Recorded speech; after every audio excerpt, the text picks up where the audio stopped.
Hi and welcome to SCW The Wrestling Channel here on YouTube.com. Thank you for choosing the channel and choosing the video. Please subscribe right now. Leave any comments in the comment section. Please like and share the video as well. This is episode 2 of Ask SCW, where I'm taking your questions in a Q&A format. I'll be answering them for you as well. I've taken the questions off Twitter.com, and as well as that I've taken them off YouTube as well. I'm going to give you the details on the bottom of the screen if you want to follow or like or ask any questions to me on SCW on Twitter, and where you can find them on other platforms of social media as well. You can leave a question in this video as well if you want that answered in episode 3 of Ask SCW.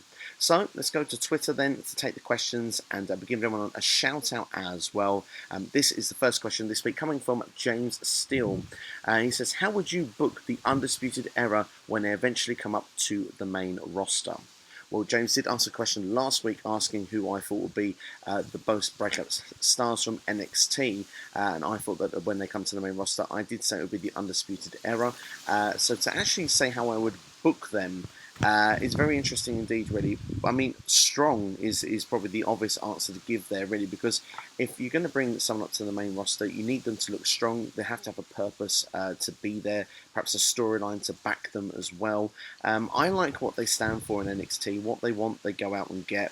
I like the fact that even on their debut, they come and attack the champion Drew McIntyre at the time, which was at an NXT TakeOver Brooklyn event. And they've always been someone that's not afraid to do sneak attacks from behind, to jump somebody. And I think that is kind of a good look, almost like a Shield kind of way, an NWO kind of way. And they're probably the closest thing we've had to an NWO kind of stable since them in the 90s. I love the way that they portray their backstage, promos that they have, where they're just sort of talking to each other like there's nobody else in the room, and they're very cocky, very arrogant. I love that style. They tend to back it up as well, and I would continue that in the main roster. The only thing that I think is crucial for them on the main roster compared to what they are in NXT is they need to be on a show, where they're going to fit in, but I think a show that makes them fit in is a show that has not got all these larger-than-life characters. I think they are more suited for the smaller athletes of the WWE roster, like a Finn Balor and AJ Styles, Ali, these sort of characters they would fit well in, and they wouldn't look out of place.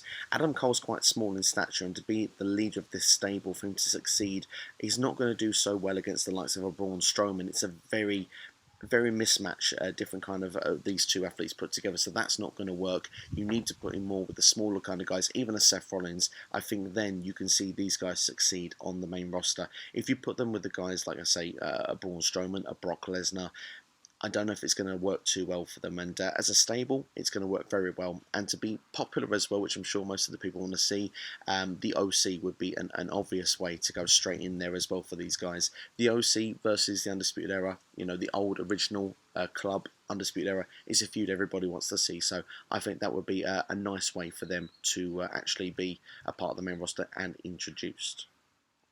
Next question I'm going to come from Ocean County Wrestling, and this was actually brought via YouTube, this question, which is actually from a question from last week about the breakout wrestlers. Which breakout wrestler will win a championship first? I'm assuming in WWE. Well, looking at that, the Undisputed Era would be a good shout for that. Of course, there's 4 guys there. I think they would fit pretty well in with the championship picture, perhaps the tag team championship picture as well. The tag team division, perhaps not the strongest in WWE. But looking for a breakout star that would do quite well in winning a championship early, I think Shayna Baszler would be a strong contender, because when you look at Shayna Baszler, she just has the tools to be a badass and take the place of Ronda Rousey. I actually think that WWE have dropped the ball here a little bit and not have Shayna Baszler come to the main roster, because I think that's what Becky Lynch is crying out for, a real competitor that's got a strong chance of taking her championship, and I think that Shayna would do very well in that, and I'm surprised we've not got that as a championship match at SummerSlam this year. Instead, we've had the program with Lacey Evans. Okay, I've been okay with that one up to now.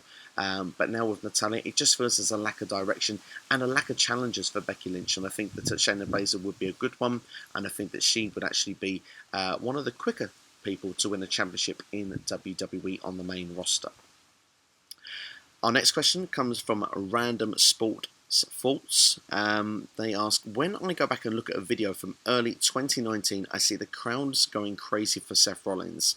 Now you see a lot of backlash against him on Twitter for various things, and he doesn't seem to have the same pop with crowds. How does Seth get back on form? Well, my answer for this one is I would agree a lot with that, and I think a lot of that does come down to a number of different issues. One, last year when he started getting this momentum back, because he's lost this momentum before actually being at the top of the card, he had to drop back to the mid card and then raise his profile back to the main event. He started off with the gauntlet match, which is the same way they started building Kofi Kingston off this year for him to get into the championship picture as well. Rollins went through an hour straight in an hour and 45-minute gauntlet match, and I think he bested both Roman Reigns and John Cena in a match. And quite simply, he was taken seriously. And I wouldn't say that he was not being taken seriously now on WTV, but I don't know, there was a way of where he was being booked strong and put over, and he is being booked strong. He's been Universal Champion this year, but I don't know, there's just a different way that the company has got behind him. It feels that where... It's hard to really answer this question properly, really, but I kind of feel that a lot of things that are going on with Seth Rollins now to then has felt forced. Where before he had that gauntlet match last year, he then went into WrestleMania, become the IC champion, put on match of the night, night after night. Okay, he had about a million matches with Dolph Ziggler, but I don't know, it just felt something organic about it. Even in the event Backlash, which was probably deemed one of the worst pay-per-views of all time, he had a quality match with The Miz on that show, which was a standout, almost 4 or 5 star match. Everything just felt like it fit into place, where this year it doesn't.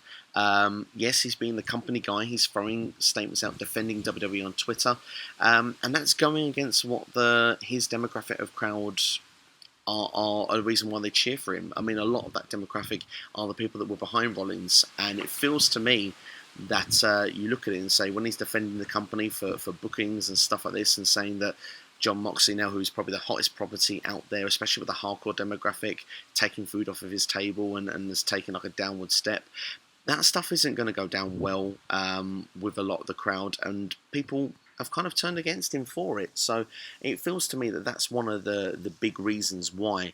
I would say get away from all of that. Stop doing the politics on Twitter.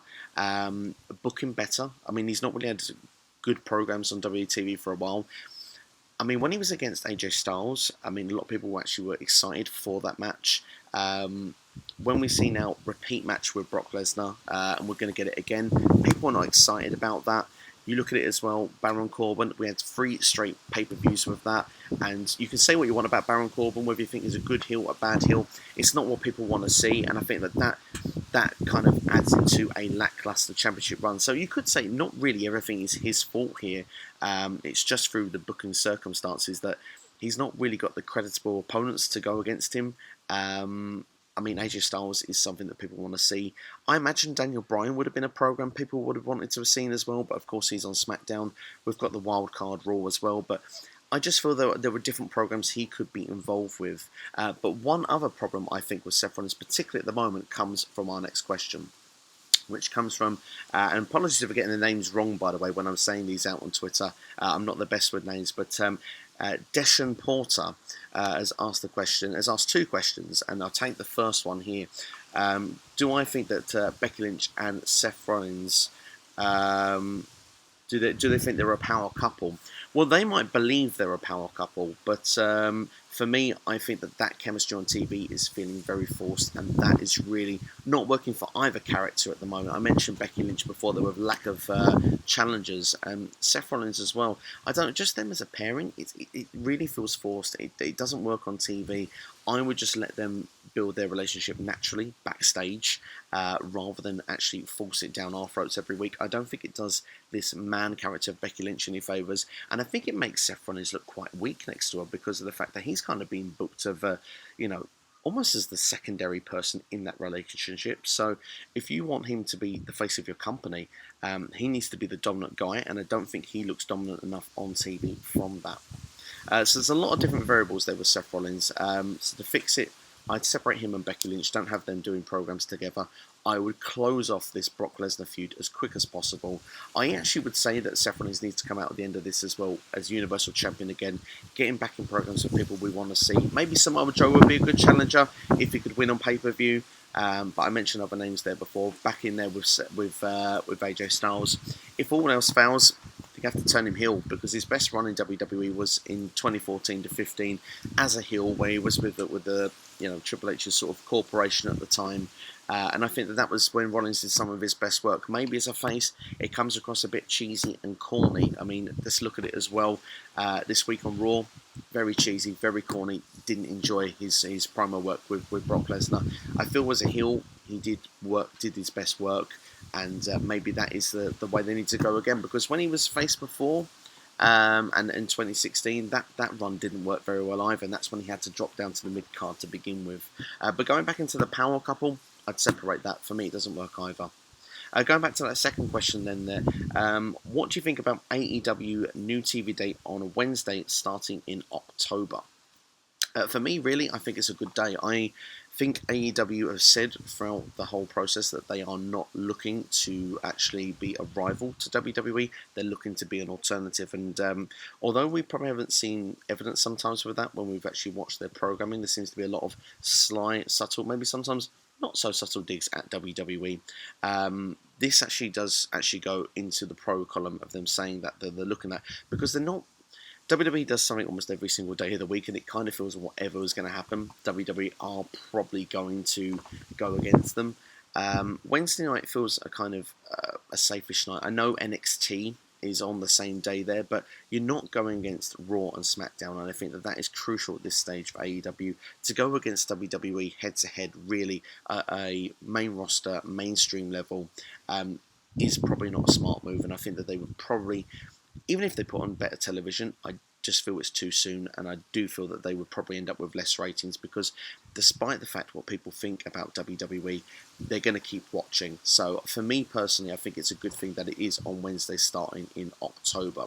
But leading on to the next question, which comes from the Podcast Wrestling Federation, which I will mention, very quick plug for them as well, doing multiple different guys on Twitter, guys and girls that have been doing podcasts, putting it all together under one.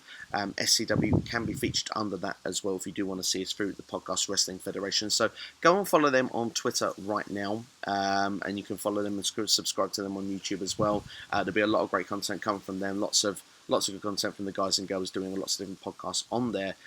But they ask on this that with the announcement of AEW going to Wednesday nights head-to-head with NXT, which show will you watch live and which show will you watch after? Well, for me personally, especially at the start, AEW is going to be live out there on TV for everybody to watch. NXT, yes, it'll be live to watch, but you can go back and watch it on the network later. So for me personally, unless it was taken off the WWE network, for me, there's more of an incentive to watch AEW live, and you can just go and watch NXT later on the network. Should there be a day that WWE takes NXT off the network, comes more of a tricky question, a tricky proposition, but I mean, for me, I'm a WWE guy, probably first and foremost, and I just want to see them improve their product. I want to see AEW force WWE to be better, but I want to see an alternative as well, and I want to see AEW succeed. So for me, at the moment, of the two preferals, I will say AEW on a weekly television standpoint, but when it comes to takeovers, TakeOver always will take the biscuit for me. Next then, we're going to look for another question. Samuel Decius, I'm hoping again I've said this right. Do you think WWE need to stop being so predictable, meaning the victories always at the end go to the babyface? He goes on to say that Drew McIntyre, Bobby Lashley, Baron Corbin, they should all be on the same level as Seth Rollins, Roman Reigns and Brock Lesnar. Do I agree? They book them only to fail. So, well, looking at this, I would actually turn around and say that to a certain degree, I actually kind of agree that they have their people at the top. Seth Rollins, Roman Reigns, Brock Lesnar. Seems predictable that they always seem to win a lot of the feuds that go on in the end. I do think that heels are booked weekly. Now, we've mentioned those heels there as examples. I would say that I do agree to a level because the heels need to come out on top. They need to be booked strong. Otherwise, it makes it difficult for a babyface to come out really with a lot of credibility when they get the win also. I think Samoa Joe is a great example as well. He's a big bad wolf. He huffs and he puffs and he looks strong leading up to a pay-per-view. Always drops the ball when it comes to pay-per-view. It doesn't matter if it's a house show at Smackville. It doesn't matter if it's, the United States Championship or the WWE Championship. When it comes to pay-per-view, Samoa Joe always loses. And for someone like him, he should be dominant and he really should be pushed towards the top of the card. I agree with the likes as well that Drew McIntyre, Bobby Lashley, Baron Corbin all perhaps should be stronger than what they are. I think Baron Corbin to a certain degree has been overbooked to a certain degree. I think he's done very well on his heel work, but 3 pay-per-views in a row going for the Universal Championship has probably been a bit strong, and I think he needs to be taken out of that championship picture. But again, it is the same degree. These guys, they always get to that certain level, then they lose. Drew McIntyre, the same sort of thing, goes against Roman, he loses. Lashley, I don't know the last time Lashley was booked well. I would even say that it goes back to 12 months ago. So I totally agree. I would like to say that heels need to be booked a bit stronger. They need to come out with more victories. And when we see a dominant heel on, a championship run as well and finding these ways to keep the belt, it seems all that more satisfying when the babyface picks up the victory. So for me, really, I think that we need to see more heel champions in WWE and lengthier reigns. It feels like a lot of the babyfaces seem to have the lengthier reigns these days as champion, but maybe I'm wrong on that. But we now see AJ Styles is the US champion as a heel. We see that on Raw as well, Brock Lesnar is a heel Universal champion. Maybe they need to have lengthier runs, and maybe it's going to seem all the more satisfying. It was satisfying when Lesnar lost the belt last time. The only problem with Lesnar, though, is he's not on TV enough. So I think for some of us, we would prefer to see that belt on TV every week. Next question comes from James Rankin. After another CM Punk interview when he says he still has absolutely no desire to return to the world of pro wrestling, do you think he'll ever come back to wrestling in any capacity, whether it be as a wrestler, a manager, commentator, one-time guest, anything? Well, to be brutally honest, to answer that question quickly, I feel that he will come back in some capacity at some stage. I'm not so sure now it will be as a wrestler. I think that those days possibly could be behind him. But if he wants to come back, now is the perfect opportunity with AEW coming, a rival company to WWE.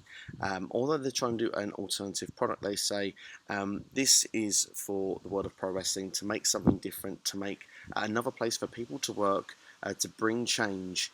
And I do believe that it is a lot of the criteria of what has made most of these guys from AEW, particularly the top end of the card, choose them rather than to perhaps maybe have WWE as the ultimate dream. So for someone like CM Punk, who perhaps would love to give it back to WWE for perhaps some of the things that he feels grieved about in the past, the best thing for him to do, if he would realise in his own perhaps way that his name has got value with not just wrestling fans, with casual fans.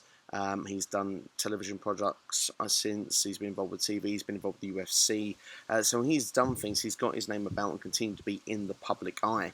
So for him to come back, it would be major mainstream kind of news on a wrestling community as well as a casual wrestling fan community, and it would bring a lot of eyes to AEW. And with the All Out show being in Chicago, if it doesn't happen then, I don't think it's ever going to happen. So for me, it's the perfect time to come back now. You almost want that main event to hit, whatever it's going to be, whether it be Moxley and Mega going on last, whether it's the championship match going on last, and perhaps maybe the lights go out after the heel wins, and then you see CM Punk's music hit, and maybe with his own Tron, and he comes out, and yeah, the place would go absolutely wild. That's the best way to bring him back. Whether it will happen or not really is, you have to wait and see. I'm over the years, I've always said I think he'll come back. I think he'll come back. For the first time now, I'm starting to have my doubts that he will come back in any way, because he seems to be categorically saying he won't come back.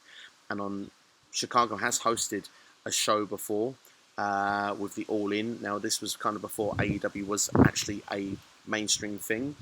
But we'll have to wait and see. I hope, I would like to see it. I think it would be great for pro wrestling to have him back, whether it's, like you say, in any capacity, whether it's a special guest, a commentator, which he has done that in WWE before, did a great job at it, a GM, whatever it be. I think he'd be great for the product. We're going to look now for Eddie Austin, who's going to ask now, how would you book Bray Wyatt up until WrestleMania? Well, for me personally, I would have him undefeated. I have sort of touched on my feelings with Bray Wyatt before. I think that to make a successful Bray Wyatt on this time, I like what we've seen with him. The sort of change up of the character. I like the Fiend has come in. He's sort of almost been, you know, where he has targeted Finn Balor, but this week he come for Mick Foley as well. And I like that we kind of got the Firefly Funhouse on SmackDown as well this week. Now, I know that some people are a bit mixed with it, but for me, I think the Firefly Funhouse, if it was eliminated at this point, would kind of have what was the purpose of it to begin with. I like that we've got this sort of schizophrenic kind of style character with Bray Wyatt, and it almost feels like the explanation can come from what makes him think he's the kind Bray Wyatt, the guy that's kind of like, well, the Fiend thinks this, and, you know, I just kind of feel we might get some explanation out of this Bray Wyatt in the Funhouse, where the Fiend, I think I like the idea that it's mysterious, it's dark, there's not really much verbal conversation with him. I'd like to see an explanation of why he went for Mick Foley. I feel it's because of the fact he's going to use the Mandible Claw going forward, which I would really actually be on board with. I think it's a great way for his character. It's not used by anyone today, and I think would be a strong finisher for him. And, you know, we've had it as a dark character with Mankind previously. So for me, it would be a great way of he just come in, he took it, and it's what he wanted. But as a booking standpoint of like in matches, I wouldn't have him wrestle all the time. I like the fact that it's been saved for SummerSlam here. Finn Balor for me works as well. He's a mid to upper card guy. He's definitely a mid card guy at present, but for us fans, he's seen as a bigger deal. We look as well from his history as well. He probably went off the rails a little bit when he first faced off against him before. When he had the Sister Abigail character, which was awful. Now we can get that full revenge, and with this new character, this darker character, can send Finn off to where he needs to probably be repackaged and brought back maybe as a heel character going forward. But it almost kind of feels like that maybe we're seeing a lot of wrongs going to turn into rights for Bray, and I'd like to see him go back into some of those programs. I wouldn't mind seeing him go against The Undertaker, maybe the next Saudi show, right that wrong. Perhaps even as well we could see against the likes of maybe, I don't know, maybe even Matt Hardy can come back to TV just for a brief spell, because of course Bray was thrown in the Lake of Reincarnation. Could also have a bit to do with that broken up tag team as well when they had the Woken thing going on. It just can then really solidify Bray going forward. Take out the mid-card guys, slowly go towards the upper mid-card guys, and then towards WrestleMania, maybe we can have a big super match for Bray Wyatt, which I suggested on the last time we did this would be someone like Aleister Black, because if you can keep him on the same sort of level, undefeated, both of these going into WrestleMania, undefeated, strong, I think that would be a perfect way to have these two go head to head, and then whoever loses hasn't really got to come out with negative credit, because if Bray was to lose at this point, same with Aleister Black, I think it would actually harm both guys. You could eventually put Bray into the championship picture, but for me right now, I don't think he needs it. I think he's got enough going on with his character development, and I think there's enough intrigue without having to put a championship on him. And I think, if anything, that's the big championship of all in WWE right now, because he stands out and he's got something about him where it's going to actually bring casual viewers to the product rather than just seeing these guys fight every week that can do flips and 5-star moves. This guy's something different. He stands out, and he's got something about him, and I think it's got something that can draw people in. So that's all the questions there for this week then for Ask SCW. You can let me know your opinions on what you think in the comment section to any of those questions. You can ask some questions as well if you want any asked for next week's episode, and I will be back for that this time next week. More videos will be going on the channel as well. Looking to do a Raw and SmackDown preview, so look out for that coming over the next day or so as well on the channel. Please subscribe as well. We've just gone over 300 subscribers. Really happy with that, and would love to see more subscribers come to the channel as well and spread the word of SCW. You can follow me on the other platforms as well, as I showed you at the start of the video, and I look forward to seeing you next time. But thank you very much for watching anyway, and we'll see you next time here on YouTube.com.